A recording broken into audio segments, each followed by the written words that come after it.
Well, good morning. I'm back. I'm back again, and you'll get what I'm talking about in just a moment. Computer problems. Computer. My iMac has been a beautiful machine, but it's 5 years old. And when I was making my last video, Matters of the Heart, this was such a heartfelt one, so important to me, so difficult as any one of these would be to attempt to recreate, because it's based on the susurrus, the whispering of the universe that's gifted to me in periods of sleep and dreaming at the time between. The time between sleep and awakeness.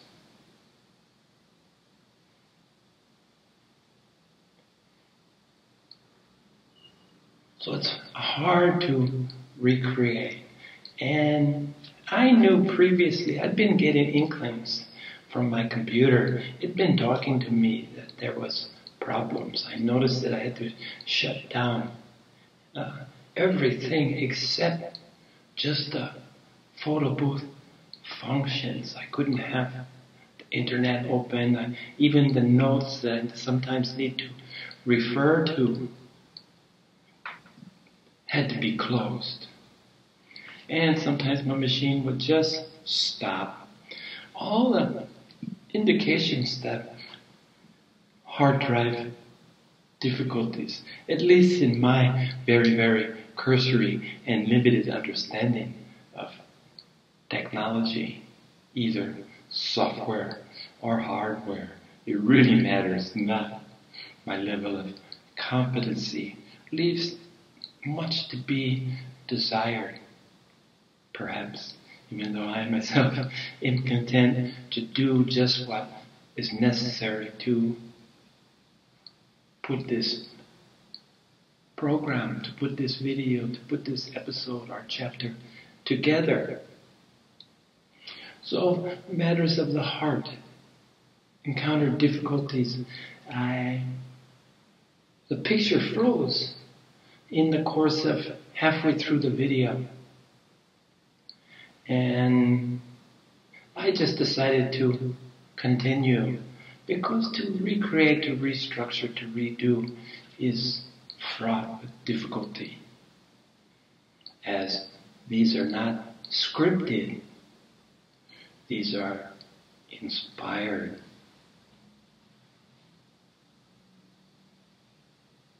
And it comes from here to there, to you. So to do it again, to make a do-over, is never my favorite thing, and fraught with difficulty. But took my computer in last week, and as I listened to Matters of the Heart, by the way, I heard an ambient sound through it all, and I'm quick to shut down fans, quick to do everything, close my windows, close the curtains, to create a protected environment, which is my meditation room, which is my production room, so as it is. And up till the time I made this Matters of the Heart, very meaningful sharing with you, I had external light shining on me, because now I just have overhead light. Curtains are closed, overhead light, but it's hot, and the light is intense. And so in the Matters of the Heart, a friend called me and says, "Wow, you're kind of shadowy. Your face doesn't really show." And I didn't bother telling him that it's hot in my little room and woe is me, and that I didn't put the light on it. I said, "Well, it looks a little mysterious, doesn't it?" So again, you're coming from that conditions because I've chosen not to use the external light until such time as I can be more comfortable in this room.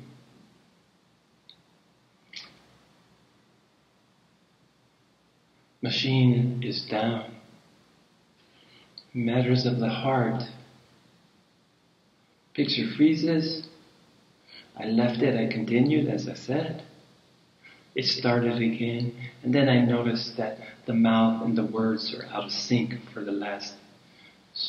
And I noticed that I probably had more views. In fact, I did have more views of this than any other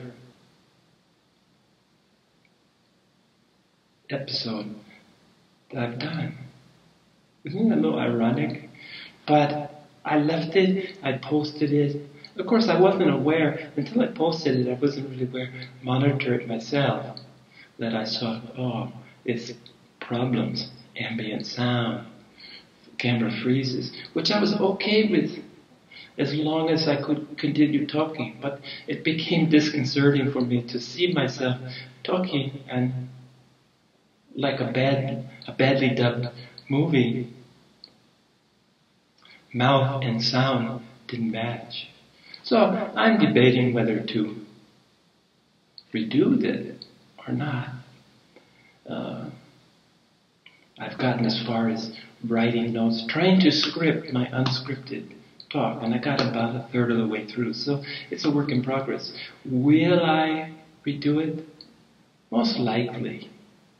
And I'll apologize in the introduction once again for submitting you to something that just might not be unwatchable.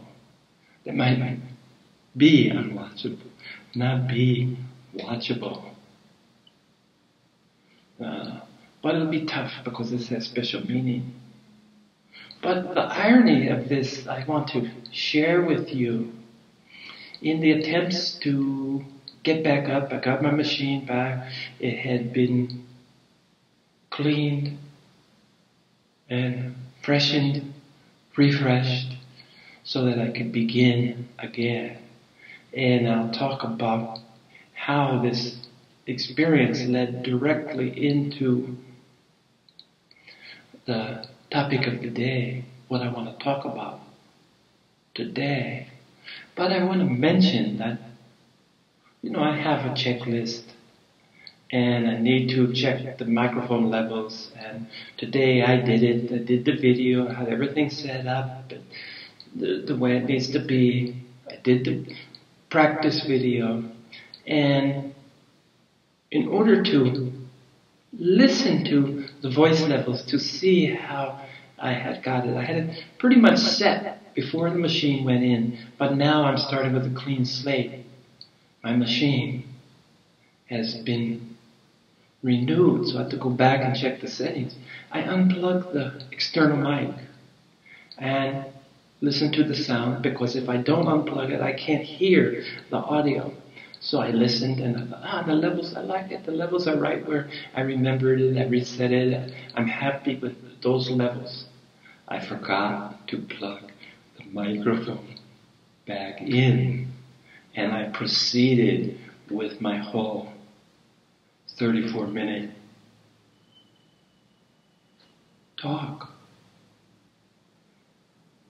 And didn't notice that I had fouled it up by not plugging the external microphone back in.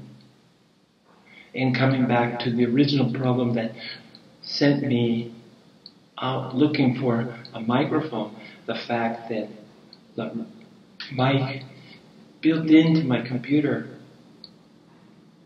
wasn't sufficient for my needs. Couldn't hear without boosting the level, the sound, to the maximum. So here I am, redoing. And remember, that's how I began to talk about matters of the heart, being reluctant to redo it, despite at least 3 problems. And yet, here I am, without much hesitation, attempting to redo the video that I had just completed and fouled up because of lack of thoroughness. And today's topic is how simplicity morphs into complexity. How my desire to be a simple man ended up being so complex that my machine quit on me. I had put conflicting softwares, antiviruses. I had 3 antiviruses, so the shop told me, plus 2 conflicting iPhone cleanups. I was trying to clean up my machine, and by so doing, it just stopped working. It couldn't deal with the overwhelm caused by conflicting data, conflicting instructions. It just said, I give up. Just as I noticed that our younger generation, who are subject to this myriad of data, myriad of information, this bombardment, constant bombardment, has caused many of them to shrug and give up. It's out of self-protection. It's not caused by not caring. Perhaps this younger generation cares more than most, but their cares are kind of just crunched by the oppressiveness of constant bombardment. No time to pause and breathe. So I see them out of desperation, just as my machine had to shut down because of overwhelm. So do many of them. And just as my machine in the right hands recovered, so might they recover and start to engage and start to build their firewall that will keep this extraneous noise and give them a safe harbor, a safe place to become who they're meant to be.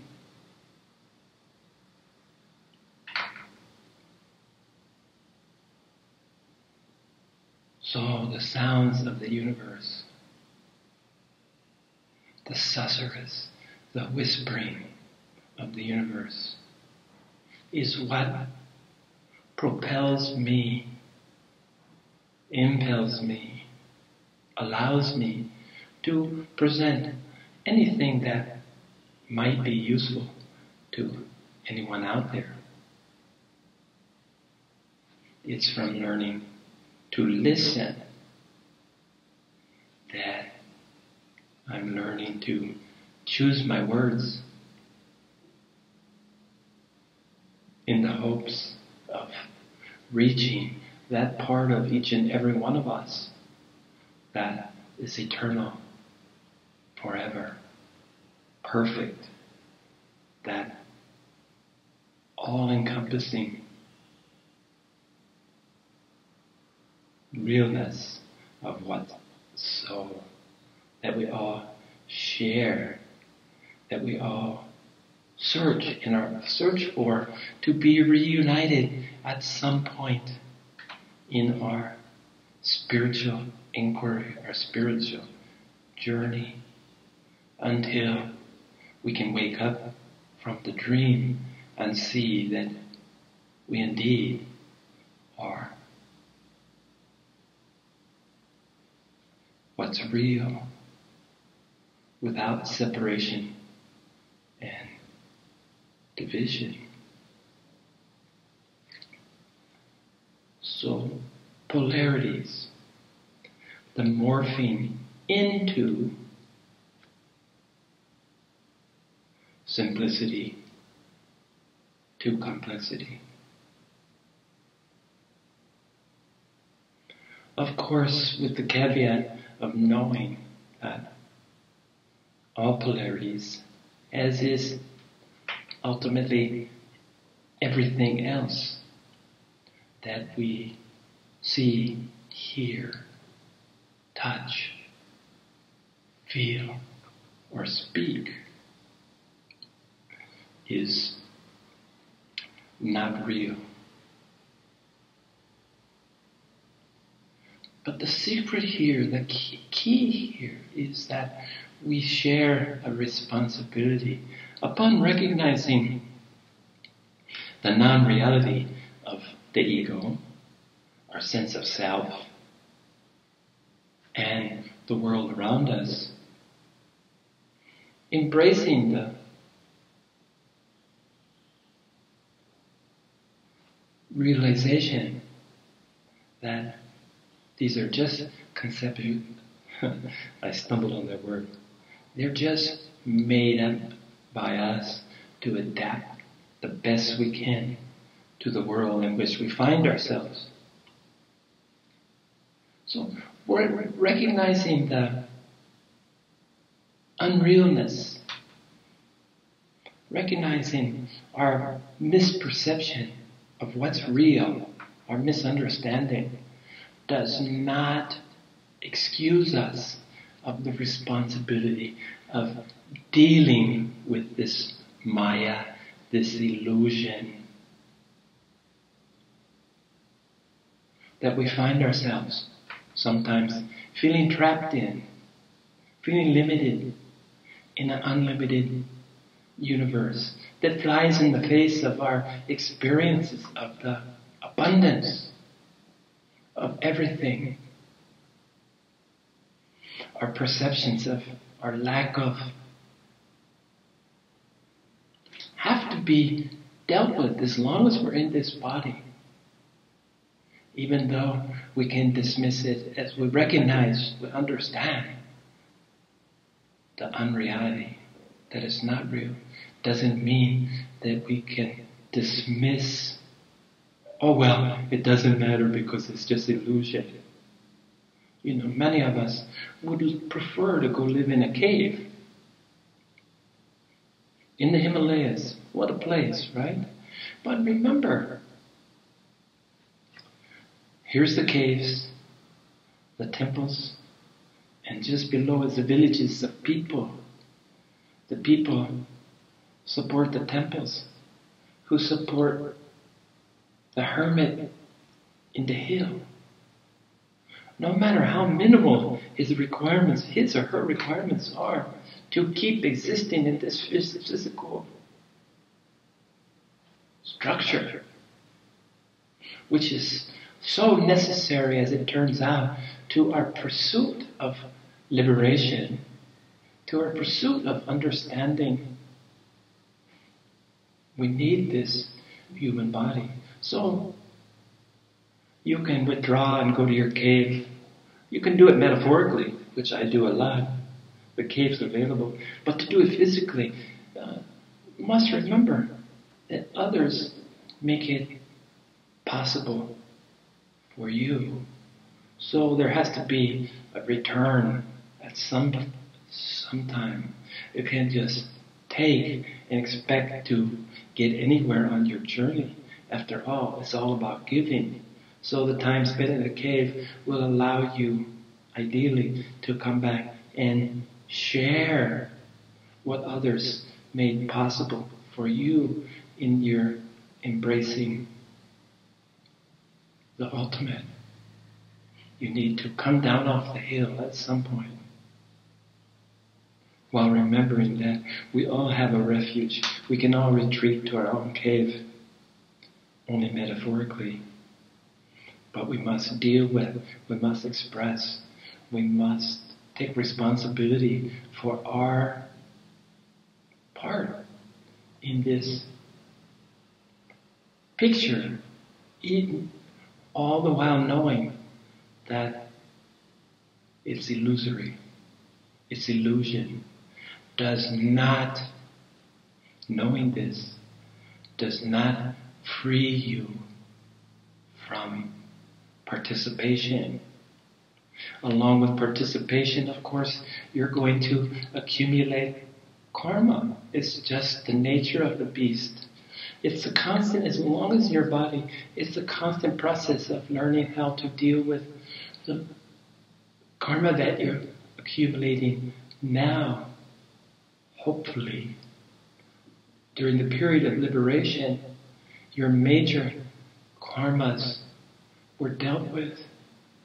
The universe participated and allowed it to be so. But the daily accumulation that is unavoidable for even the most liberated soul will accumulate karmic debt just by breathing in and breathing out. Even if I'm in a cave, even if we chose to be in a cave, we are still impacting as well as being impacted upon. So I've mentioned before the violet consuming flame that sits with my third eye. I consciously have a little ritual where every day, at some point, I put whatever that's accumulated, I put it, and the flame will take care of it, will burn it, and that tomorrow I can start with a fresh slate and begin my accumulation. That's necessary, it's unavoidable, as long as I'm in the body, as long as I reside in the body. And who knows what happens after we leave this body? That's a problem for another day, isn't it?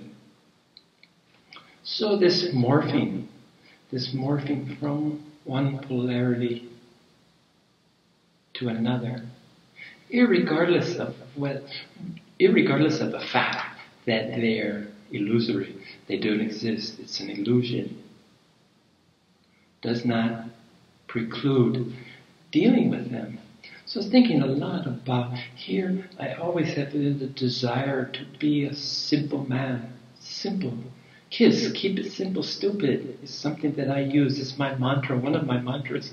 And it's directed entirely to me. I wouldn't even dream of calling anyone else out there around me stupid. But certainly applies to me a lot of the times. Keep it simple, stupid. Now I've been living with this caveat, trying to keep my machine simple. All of a sudden it became over accumulation of nows, the moments, over an accumulation of nows. It became so complex that it had to shut down in self-defense. So someone else came in and cleaned up my mess, and I'm back at simplicity. Let's see how I can do. I get a do-over. I get to try again. My machine survived my abuse. Unintentional, intentional, doesn't matter. My machine, for the time being, is here and it seems to be working fine. Can I keep it simple? Well, let's see, because the nature of polarities is that one morphs, one changes, one heads towards another. Having always viewed myself as a simple man, if I ask anyone around me that knows me for any length of time and say, am I simple? Am I a simple man? They say, no man, you're so complex. And I just know it's so. Okay? I I know it's so.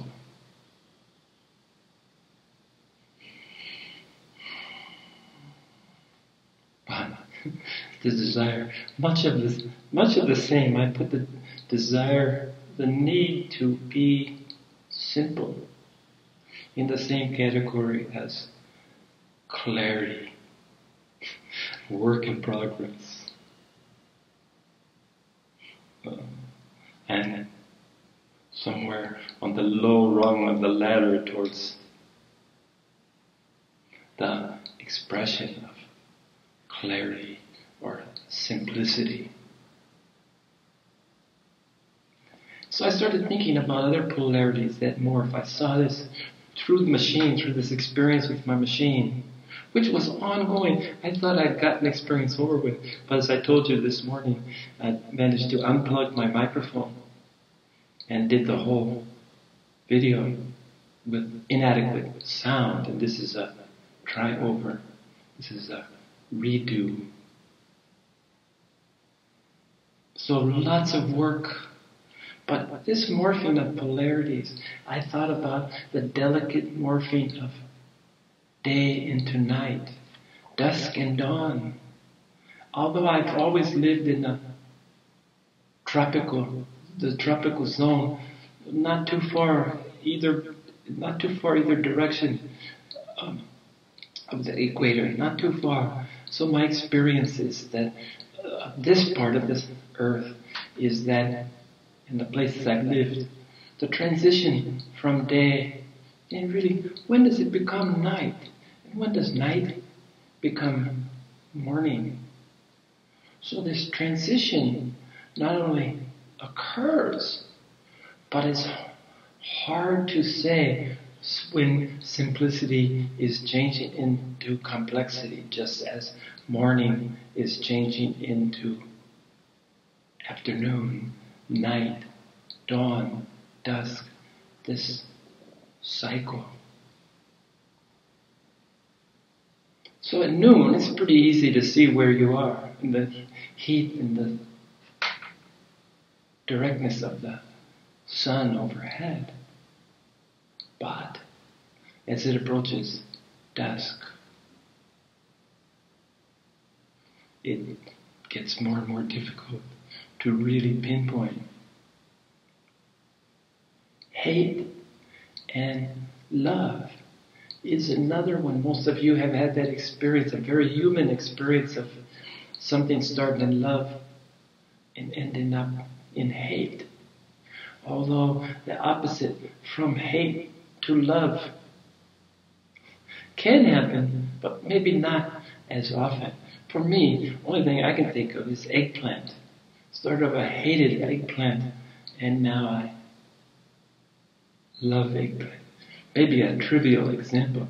You may have a much more meaningful example in your life of this direction from hate to love. But I think it's more human for us to remember and recognize this transition from love to hate. Somehow I think in the course of life we'll all experience this to one level of intensity or another. Another thing is dreaming, sleeping. Sleeping and awake. Okay? Even though there's a dichotomy between sleeping and dreaming, it's not suiting my purpose. I'm talking about awake to asleep. I'm never quite sure that transition from wakefulness to sleep. I'm more aware of the continuation from sleep to awakening because I usually have dreams in between, and usually I wake in the middle of a dream. So that transition from sleeping to awakening, I can see it better than the other side, the other morphing from awake to sleepfulness. But my point is that you wouldn't have to look too hard at all the polarities to see the relationship, to see the morphing, how they can change back and forth from one to other. And it's within this process that something is to be learned. It's within looking at this illusion of change, this illusion of morphing, because neither of the both of the polarities are equally untrue, equally unreal. But it doesn't mean that this transition, there's not something to be learned, because life, after all, is about embracing transition, accepting the one constant, which is change.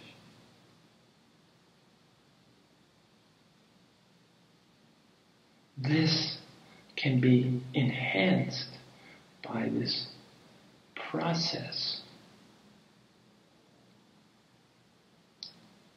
I've mentioned before that it was only through relaxing that the process of relaxing, the process of not holding me to the standard that I practiced 33 years in Raja Yoga, known as the Royal Path, the path that most people in the West understand or are familiar with.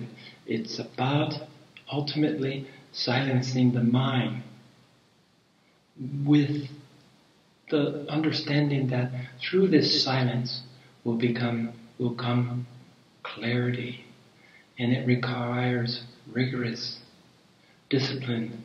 At least my interpretation of it, my experience of it, was always about trying harder, sitting straighter, more discipline, more rigor.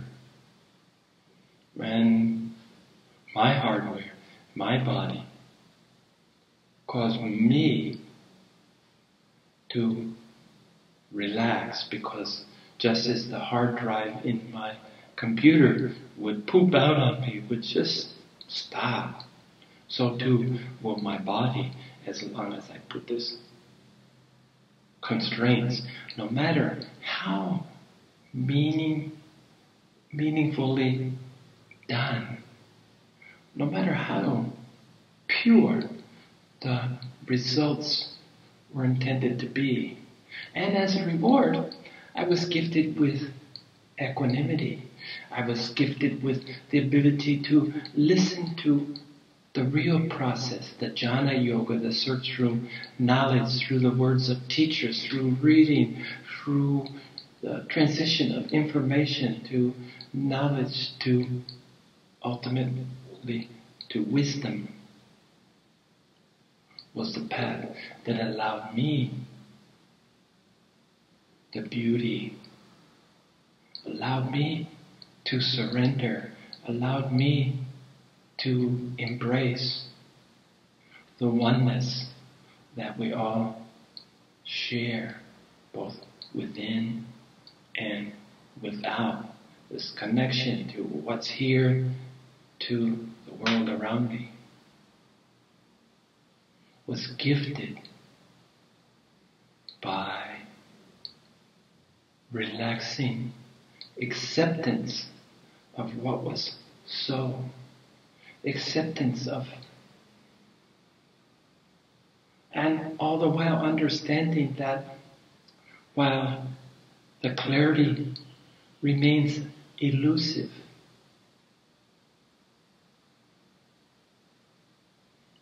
it's not foregone that it will come.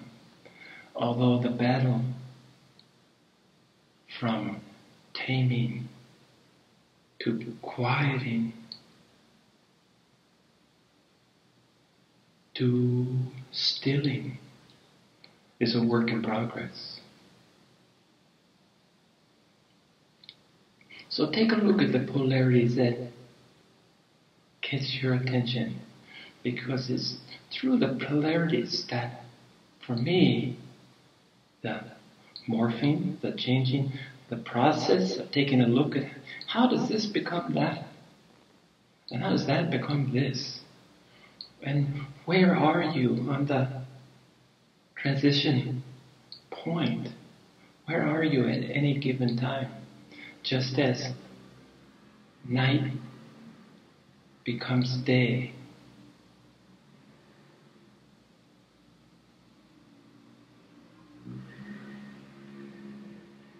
So it's this process, this reviewing, the acceptance that all these, being in the now, all these moments accumulate.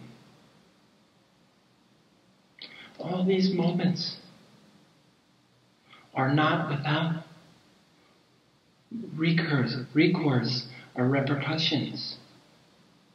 They accumulate somewhere, somehow. And maybe by taking a look, my hope is that taking a look of this transition, this morphing, and I used simplicity and complexity, because that was what was being pointed out to me in the world that I found myself. And I was rewarded with, I'm back online, I've got my computer going, even though that I've made this attempt. Today's is my second attempt due to my own shortcomings. I did it with a smile, and I'm hoping that I would take this same acceptance back to matters of the heart and be able to redo it and recreate it the best that I'm able to. Thank you for your patience and understanding.